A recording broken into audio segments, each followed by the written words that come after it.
living means working. So to get the most out of life, men looked for a way of making machines do some of their work. Wind was one answer, but it was not always reliable. They turned to another form of energy, and discovering that heat could drive machines, they opened up a great new reservoir of reliable power. New industries were born and new towns built to serve them. The arrival of the heat engine changed the whole way of life for people in many parts of the world. The first practical heat engines were driven by steam. Fed on coal and water, they were the foundation of the new industrial age. Day and night they worked, pumping, driving, turning, consuming each day thousands of tons of coal. During the 19th century, coal was by far the best fuel available. It also yielded a valuable byproduct, gas for lighting and heating. But this gas was now used for another purpose, as a source of power in the so-called atmospheric gas engine patented by Otto and Langen in 1860. For years, men had been trying to do away with boilers and to burn fuel inside the cylinder. Now, coal gas made this possible. But these early internal combustion engines were temperamental, and their power output was too limited to challenge the power of the steam engine. It was not until 1877, when Otto adapted the principles of the four-stroke cycle theory of the French scientist Beau de Rocha, that a really practical internal combustion engine was built. The Otto silent gas engine, as it was known, was the forerunner of all modern four-stroke engines. First stroke, induction. A mixture of gas and air is drawn into the cylinder. Second stroke, compression. Third stroke, power. The mixture is ignited and expands, driving the piston outwards. Fourth stroke, exhaust.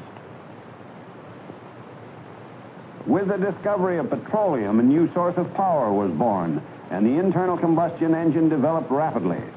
Similar in principle to the gas engine, the gasoline engine had the advantage of utilizing an easy-to-handle fuel. Thus, it was ideal for use in the motor car. In contrast to the gasoline engine, another type of internal combustion engine was built in 1890. Designed by Ackroyd Stewart, this machine was used for driving stationary power plants. It ran on a heavier petroleum fuel and was known as the hot bulb oil engine. The engine comprises a vaporizer, or hot bulb, from which the hot gases pass through a narrow passage into the working cylinder. In the cylinder is a piston joined by a connecting rod to the crankshaft and a heavy flywheel. Before starting, the vaporizer is heated by a blow lamp to high temperature. The flywheel is then turned over by hand. Pure air is sucked into the working cylinder, and the oil fuel is sprayed into the hot bulb. During the second stroke, air and vaporized fuel are mixed together and compressed. The high temperature in the vaporizer causes combustion, and the piston is forced outward by the expanding gases. Finally, the burnt gases are expelled from the cylinder. Once the engine was running, the heat retained in the hot bulb was enough to ensure combustion, and the blow lamp was no longer necessary. These simple engines could run for long periods at a constant speed, and they gained a wide reputation for reliability. The 19th century saw enormous progress in the development of heat engines of all kinds, and towards its close, there were four main types in general use: the oil engine with hot bulb vaporizer, the steam engine, which was still considered supreme for a wide variety of uses, the gas engine for stationary power plants, and the rapidly improving gasoline engine. All these engines worked on the same basic principle of turning heat into work. But in each case, the amount of heat turned into work was small. The efficiency was low. 6% for the average steam engine. 10% for the oil engine. 17% for the gas engine. And 12% for the gasoline engine. Looking at these facts, Rudolf Diesel was certain that it should be possible to build an engine with a very much higher efficiency. From the start, he was convinced of four things. He must get away from the steam engine entirely. Combustion must take place inside the cylinder. Air, not steam, must be the working medium. And finally, the air must be highly compressed so as to permit the greatest possible expansion. He remembered the pneumatic match, or fire piston. A small cylinder, usually made of wood or glass, into which a closely fitting piston or plunger could be inserted.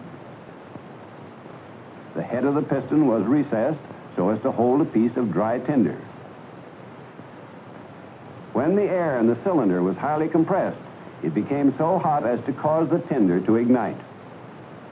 The fire piston gave a clue to a practical means of securing combustion inside the cylinder. Compression, ignition. Diesel adapted this principle to the internal combustion engine and described the cycle for the first time in 1892. A downward stroke of the piston. Pure air is sucked into the cylinder. The air is then compressed to the point where it reaches the temperature necessary for combustion. Fuel is introduced into the compressed air. Owing to the high temperature, it takes fire and produces heat, which is turned into work. During the fourth stroke, the spent gases are forced out of the cylinder. The first experimental engine was built at Augsburg in Germany during 1893. Most people were convinced that no machine would work at the high pressures which Diesel insisted were necessary for combustion and essential for high thermal efficiency. Schluss, Riemen einrücken.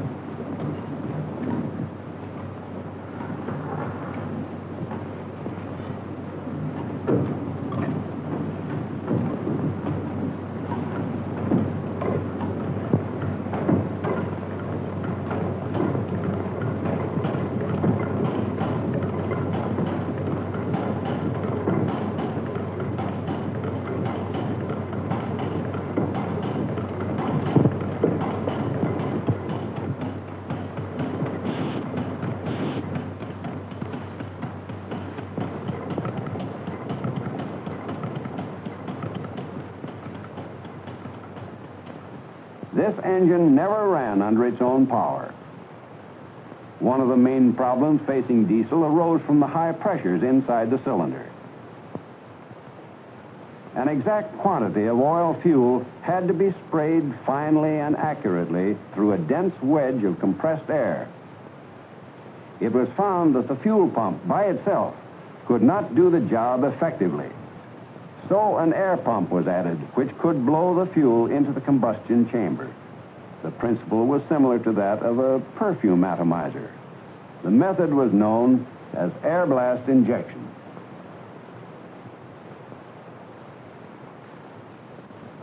By 1894, a completely new and redesigned engine had been built, and preparations were complete for the first trial run.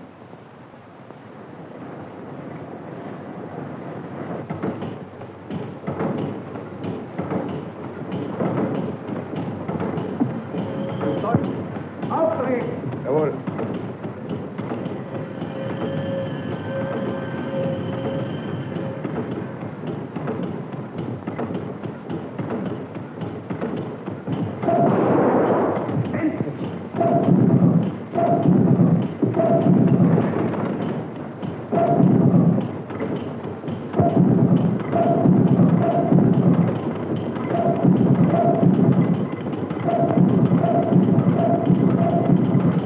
induction ignition was a practical way of securing combustion, and an engine could be made to work on this cycle.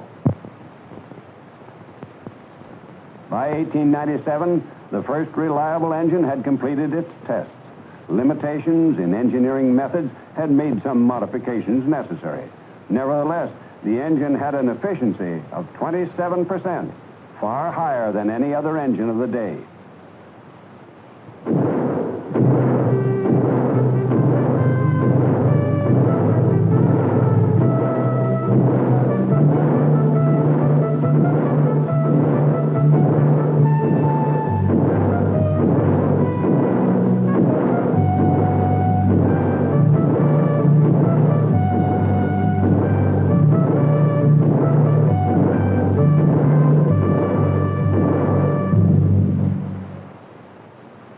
By the turn of the century, the diesel engine was in regular production.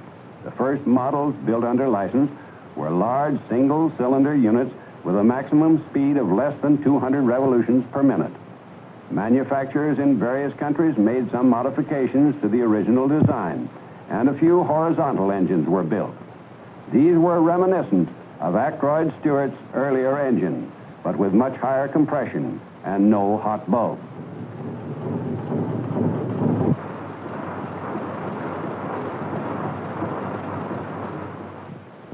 The diesel was ideal for driving electric generators.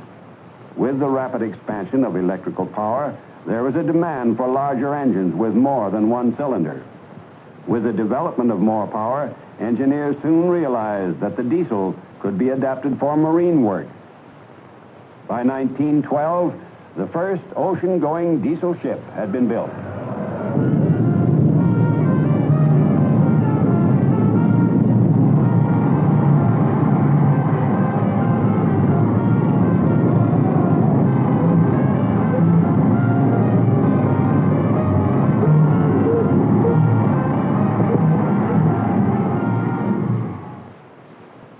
The Selandia of 7,400 tons was built at Copenhagen by Burmeister and Wayne.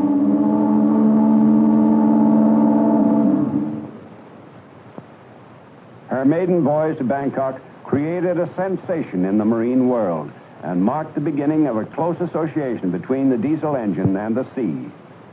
Within a few years, hundreds of new vessels fitted with these engines were to be launched from shipyards all over the world. Today, one ship in every 4 is diesel-driven. The success of the marine diesel was due partly to the adoption of the two-stroke cycle for large, high-power engines. During the first stroke, the air inside the cylinder is highly compressed. Injection then takes place. Toward the end of the power stroke, the burnt gases surge from the cylinder and are replaced by the incoming charge of pure air. The first stroke is the same as the compression stroke in the 4-cycle engine.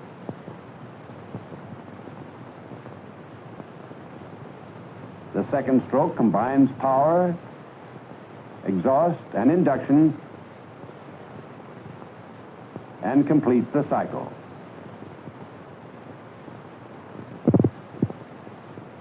The advantage of the two-stroke cycle is that it allows a working stroke for each revolution and therefore delivers more power for a given engine size.